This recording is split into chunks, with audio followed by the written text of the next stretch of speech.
Takže ahoj, já vás vítám u tohohle videa a tohle je video pro jednu youtuberku, protože si s ní chci vyměnit LPS a já ti ukážu ty LPS, který bych ti vyměnila.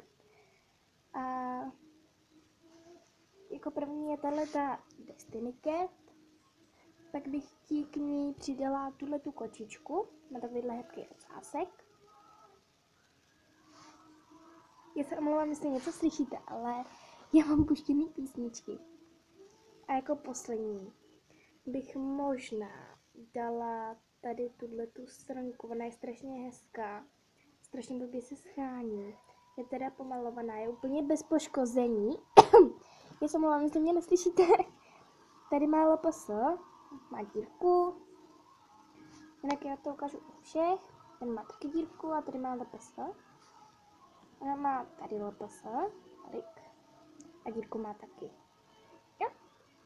Takže tady ty tři za nezmiňovaného pečupáka, protože já to tady nechci říkat, protože by to chtělo asi víc lidí a dali by ti jinou nabídku. Jo a to jsou teda ty LPS, jaký bych ti dala a to je asi všechno a